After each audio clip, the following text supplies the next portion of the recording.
All right, A&M quarterback Connor Weigman will be looking for a bounce-back game against Florida this weekend and Florida's defense. So we're going to take a few minutes to talk about the keys for Connor Weigman, what you want to see from Weigman, and what Florida's defense can potentially show against A&M. So we're going to watch 3 or 4 clips of Cam Ward, actually, and the success that he had against Florida's defense, and something that potentially Weigman can copy, right? Maybe a little blueprint for him, right? But we'll get into the video or the breakdown here in a few minutes.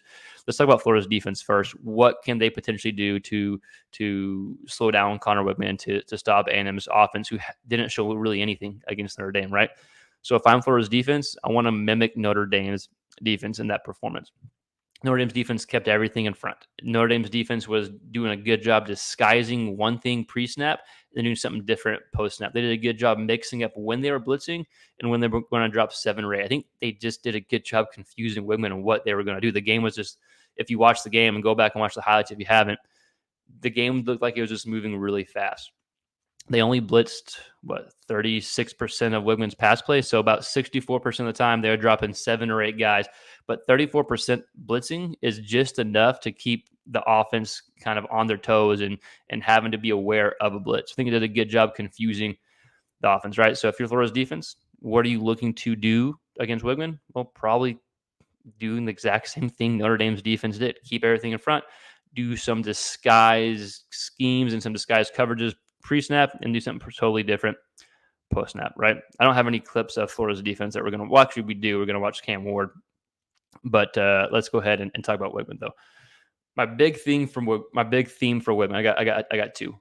One, can you bounce back? This has to be the bounce back game. I know McNeese, you had whatever 11-14, $150, couple touchdowns.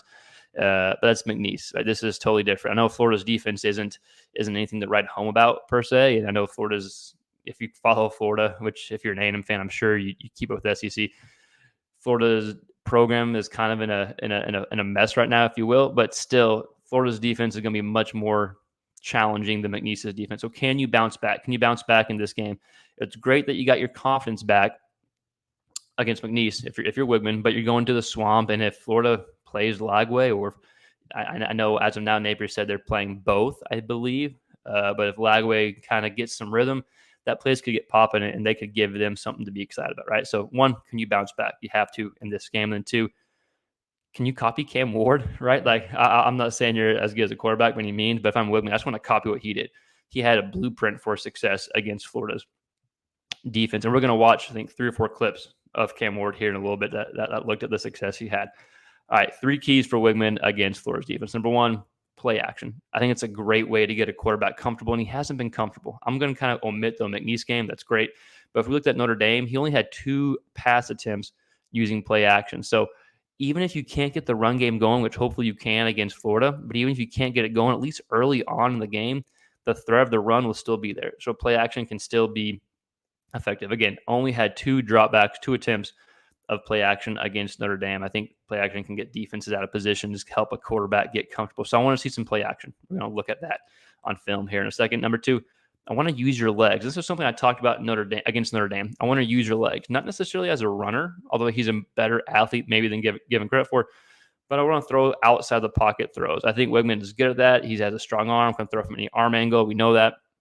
But Florida's defense gave up a lot to Cam Ward outside the pocket, and things kind of broke down the secondary. So if Weigman can buy some time moving outside the pocket, get the defenders out of position, kind of confuse them, if you will, I think there's some success there. And we'll look at Cam Ward. He had probably 6 or 7 plays and throws outside the pocket that were really impressive.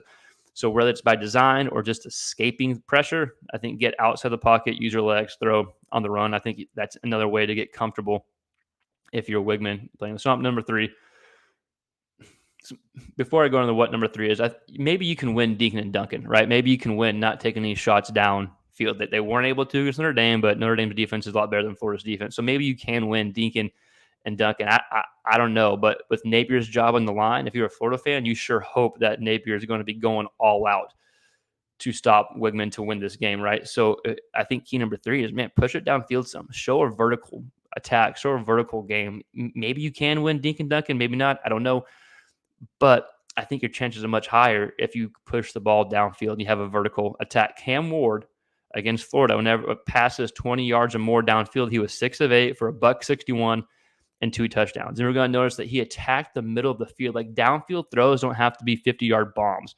They can be 20, 25-yard dig routes, 20, 25-yard corners, right? Like you need to have some type of vertical passing game. That's what I want to see from Weigman. Like I said, maybe you don't need it to win, but maybe you do, right? But regardless, Cam Ward had a blueprint versus that defense. We're going to see a few of those over the middle throws, right? So real quick, just to recap what you want to see from Weigman against Florida's defense, I want to see some play action to get comfortable. I want to see them utilize his legs, some outside the pocket type throws, rollouts, maybe escape some pressure. And I want to see some vertical shots. I want to see the ball being pushed downfield a bit more. Like I said, maybe you win Dink and Duncan. I don't know if Lagway's in there, and if Lagway is reaching his potential, you may have to push it downfield.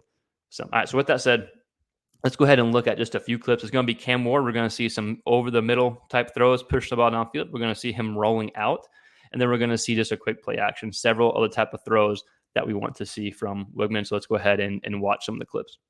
So first clip we're going to watch, again, we're just going to watch Cam Ward against Florida to see the type of success he had and what Weigman can potentially mimic, right? Or at least what I would try to do, the similar plays I try to have. So first play is Cam Ward, a design rollout. Now, several of Ward's plays against Florida were not design rollouts. It was just him escaping, using his legs to buy time and create space or create plays to throw the ball downfield. So, you know, I do think it'd be advantageous for some design rollouts, but also Weigman using his legs and improvising is probably going to be a good thing against Florida's defense as well. So let's go ahead and watch this. Again, this is broadcast footage, so I do apologize. We're going to see him roll out and hit his receiver, number 7. I believe that the name forgets me or slips my mind. But again, I want to see Weigman use his legs. I think that's a way to get comfortable. Use your legs, get outside the pocket, find some easy type throws. Always helps get a quarterback in rhythm. Then we'll see Ward here. Again, I'm going slow motion just because it is broadcast footage. So I do apologize.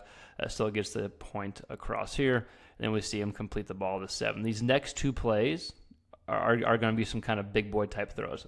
I tried to get myself out of the way. I apologize. I got myself right in the way. But these next 2 plays are going to be big boy type plays. Gosh, I'm still in the way. I'm sorry.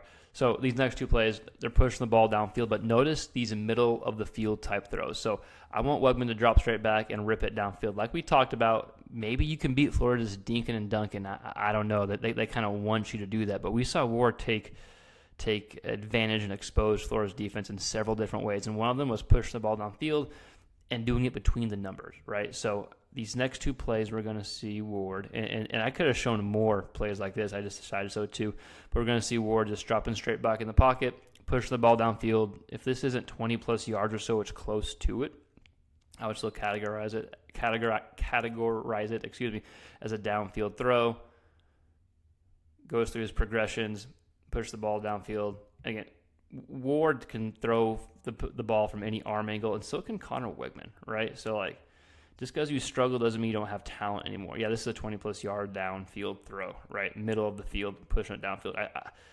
I don't – maybe you can't beat Florida like we talked about, just dinking and dunking, but, man, Ward exposed Florida in several different ways that I would say go ahead and rip it downfield, man.